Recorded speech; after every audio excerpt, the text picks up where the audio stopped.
Hi friends, ఈరోజు మనం hara bhara chicken rice basmati రైస్తో చేస్తున్నామండి. రైస్ కుక్కర్లో చేస్తున్నాము. దీంట్లో ప్రోటీన్స్ ఉంటాయండి, విటమిన్స్ అన్నీ ఉంటాయి. దీంట్లో పొటాటో, బటానా అన్నీ యాడ్ చేసి చేస్తున్నాము. ఒక కుక్కర్లో ఆయిల్ వేసి కొంచెం సాజీరా వేసి ఉల్లిపాయలు సన్నగా తరిగి వేసుకోవాలండి. ఇది కొంచెం ఫ్రై అవుతున్నప్పుడే దీంట్లో మనం కొంచెం కలర్ వచ్చే వరకు అయితే ఫ్రై చేసుకోవాలి. ఇందులోనే మనం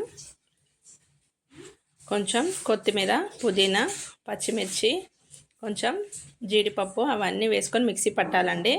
చికెన్ని ఒక పావు కేజీ చికెన్ తీసుకొని బాగా శుభ్రం చేసి సన్నగా చిన్న చిన్న పీసెస్ లాగా కట్ చేసుకోవాలి.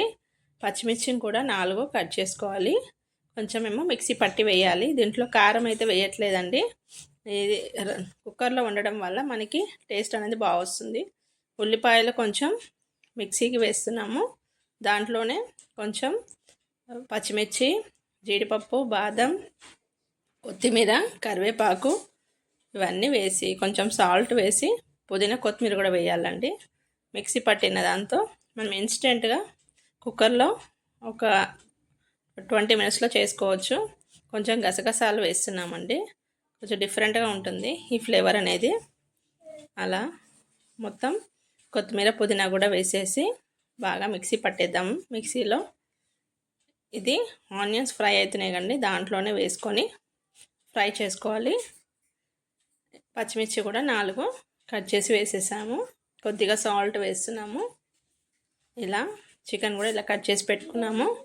ఇది కొంచెం ఫ్రై అవుతున్నప్పుడే మనం ఇది మిక్సీ పట్టిన మిశ్రమాన్ని వేసుకోవాలి అందులో. ఇప్పుడైతే కొంచెం పసుపు వేస్తున్నాము, తగినంత పసుపు వేసుకున్న తర్వాత చికెన్ అయితే వేసేయాలి.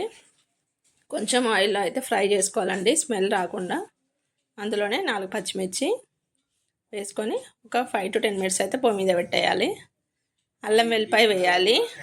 తర్వాత కొంచెం బాగా కలిపి వేసుకోవాలి. ఇలా చేయడం వల్ల మనకి ఇన్స్టెంట్గా అయిపోతుంది. విటమిన్స్, ప్రోటీన్స్ అన్నీ దీంట్లోనే ఉండిపోతాయండి. ఇలా ఒకసారి కలిపేసుకున్న తర్వాత ఇందులో మనం పొటాటోని బిగ్ సైజ్లో కట్ చేసి వేసుకోవాలండి.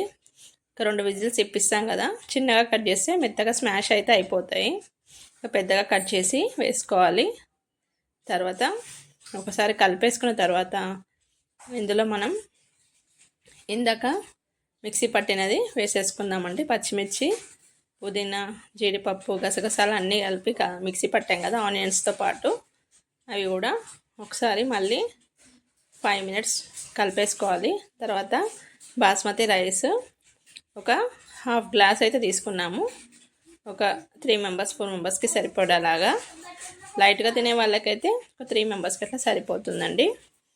ఇన్స్టెంట్గా చేసుకొని లంచ్ కూడా ఇవ్వచ్చు. ఇలా బఠానీలు కూడా వేస్తున్నాం, పచ్చి బఠానీ అన్నీ కలిపేసుకొని ఒక 5 మినిట్స్ తర్వాత మనం వాటర్ అయితే వేసుకోవాలి. ఒక 5 మినిట్స్ ఇలాగే పెట్టేద్దామండి. కలిపేసుకొని త్వరగా అయిపోతుంది, టేస్ట్ కూడా చాలా బాగుంటుందండి. ఒకసారి మొత్తం కలిపేసుకుందాం. రైస్తోని మెల్లిగా కలిపేసి తర్వాత వాటర్ కూడా కొంచెం చూసి వేసుకోవాలండి. సరిపడా వాటర్ అయితే వేసుకోవాలి. ఒక హాఫ్ గ్లాస్ రైస్కి హాఫ్ గ్లాస్ వాటర్ అయితే వేసుకుంటే సరిపోతుంది. 2 విజిల్స్ ఇప్పియాలండి.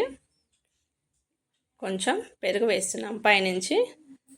ఇది వాటర్ కూడా వేసుకొని ఒకసారి కలిపేసుకొని మూత పెట్టేది 2 విజిల్స్ అయితే ఇప్పిద్దామండి.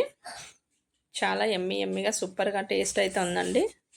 తర్వాత విజిల్స్ ఇప్పించిన తర్వాత ఇలా రైస్ అయితే మనకు ఉడికిపోయింది. కొంచెం నెయ్యి వేసి ప్లేట్లో తీసుకొని సర్వ్ చేయాలండి. ఎంతో టేస్టీ హరాబరా chicken with basmati rice and aloo. Taste అయితే చాలా బాగుందండి. మీరు కూడా ఒకసారి ఇలా ట్రై చేసి చూడండి. వీడియో నచ్చితే like and share, subscribe. Thanks for watching. Have a nice day. Bye bye. Take care.